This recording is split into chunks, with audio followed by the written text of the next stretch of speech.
புதிய ஆண்டு தொடங்கி விட்டது. எல்லா இடத்துலையும் பட்டாசுலாம் வெடிக்கிறாங்க. எல்லாரும் சந்தோஷமாக இருப்போம். இந்த வருடம் முழுவதும் எல்லோருடைய வாழ்க்கையில், இந்த வருடம் முழுவதும் இல்லை, வாழ்நாள் முழுவதும் எல்லோருடைய வாழ்க்கையிலையும் சந்தோஷம் பெருகி இருக்கணும்னு நம்ம கண்டிப்பாக ஆண்டவன்கிட்ட பிரார்த்தனை பண்ணிப்போம். நினைப்பது தான் நடக்கும், எண்ணங்கள் தான் செயலாகும். நான் நம்பும் பிரபஞ்சம் எல்லாருக்குமே நல்லது செய்யும். இந்த வருடத்தின் முதல் வீடியோ ரொம்ப எனக்கு பிடிச்ச ஒரு வீடியோ பண்ணுறதுல எனக்கு ரொம்ப சந்தோஷம். அதுதான் நான் சொன்னேன் இல்லையா, பிரபஞ்சம் நம்ம கேட்குறதெல்லாம் கொடுக்குன்ட்டு.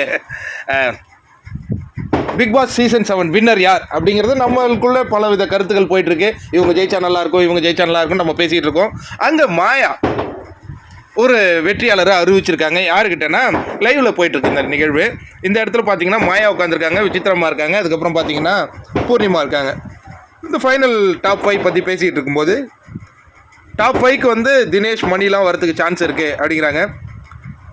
இவங்க சொல்கிறாங்க, ஏதோ டிஸ்கஸ் பண்ணும்போது வின்னர் யாருன்னு நான் சொல்லிடுறேன். எனக்கு இந்த டாப் 5லாம் எனக்கு பிடிக்கல, வின்னர் நான் சொல்லிடுறேன்.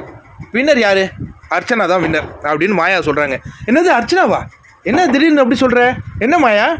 கண்டிப்பாக எனக்கு தெரியும், அர்ச்சனா வின்னர் அப்படின்ன உடனே இப்போ பூர்ணிமா வராங்க. ஷுவர், அவங்க சொல்கிறது கண்டிப்பாக 100% உண்மை. என்னப்பா மாயா பூர்ணிமாலாம் இவ்வளோ 100% ஹோப்பாக இருக்காங்க? 100% உண்மை. எப்படி நீ சொல்கிற? இது கிளாப்ஸ் வச்சு சொல்கிறியா? கிளாப்ஸ்லாம் இல்லை, எனக்கு தெரியும். ஆனால் அர்ச்சனா இது வெற்றி பெற போகிறது அர்ச்சனாவுக்கு இது வரையும் தெரியாது. அதுதான் அதில் ஒரு பியூட்டி. என்னது உங்கள் 2 பேருக்கும் தெரியும், அர்ச்சனாவுக்கு தெரியாதா? ஆமாம் ஆமாம். எதை வச்சு சொல்கிறீங்க? ஒன்றும் புரியலையே. இன்னொரு விஷயம் வேணால் சொல்கிறேன். அந்த 2 பேர் போவாங்களே, அர்ச்சனா கூட மாயா போகிறதுக்கு கூட சான்ஸ் இருக்குன்னு பூர்ணிமா சொல்கிறாங்க. ஆனால் அதுக்கு வாய்ப்பு இல்லைம்மா, விசித்திரமா. உங்களுக்கு வாய்ப்பு இருந்துகிட்டு இருக்குமா, ஆனால் நீங்கள் நெகட்டிவாக ஆகிடாதீங்கம்மா. அதான் என்னால் சொல்ல முடியும்.